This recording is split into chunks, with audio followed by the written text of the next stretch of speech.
Nobody wrote about words better and more beautifully than Pablo Neruda, the late Chilean poet.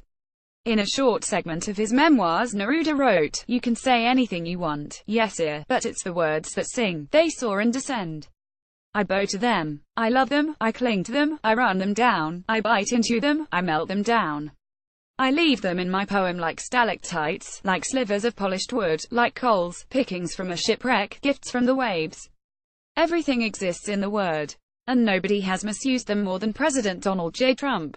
Words can be used to punish, to threaten, to influence, to undermine, to mock, to trivialize and to abuse, among other objectives." Throughout the run for the presidency, and since becoming president, Donald Trump has made use of almost all of those characteristics, usually in the most negative sense. Language is a powerful tool. In his book The Political Mind, the noted linguist and author George Lakoff wrote, "Language gets its power because it is defined relative to frames, prototypes, metaphors, narratives, pictures and emotions. Part of its power comes from its unconscious aspect. We are not consciously aware of all that evokes in us, but it is there, hidden, always at work."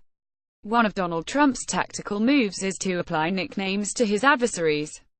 Who can forget his calling Marco Rubio Little Marco, a Hillary Clinton Crooked Hillary, a Bernie Sanders Crazy Bernie, a Jeb Bush Low Energy Jeb, a Ted Cruz Lying Ted, or Elizabeth Warren Goofy Elizabeth Warren? By calling them names, he wanted to brand them, to create a negative narrative about his opponents. That explains why, like a circus barker, he keeps repeating platitudes, although he must know how far away from reality they may be. Win is one of his favorite words. At a rally in Albany, New York, in April 2016, he said, "We're going to win so much you may even be tired of winning. And you'll say, please, please. It's too much winning. We can't take it anymore. Mr. President, it's too much." And he'll say, "No, it isn't so far." However, his presidency has proven to be a banquet of losses. Becoming president didn't deter him from continuing to use language to further his aims. When Kay Rysdale, an American radio journalist, asked Lakoff how he had predicted that Trump would win the election, he explained, based on what he was saying, how he was saying it, and how he very cleverly managed to manipulate other people's brains to his advantage as a super salesman, which help's been doing for 50 years.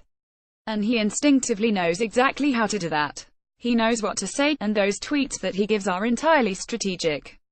There are 4 types. Each of them fits a strategy, do you know, and he has an advantage when other people think that help's just crazy or stupid.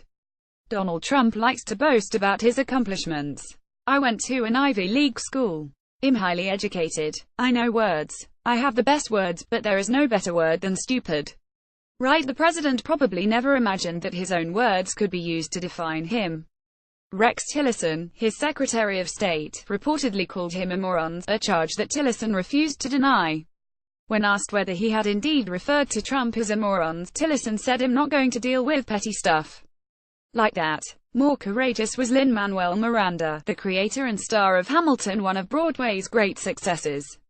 Miranda was dismayed at the Trump administration's ineffective relief efforts to Puerto Rico after Hurricane Maria hit the island, and of Trump's personal attacks against Carmen Yulín Cruz, the mayor of San Juan, Puerto Rico's capital city. Miranda counterattacked, using the president's favorite weapon. "You're going straight to hell, Donald Trump. No long lines for you. Someone will say, right this way, sir. They'll clear a path," Miranda tweeted.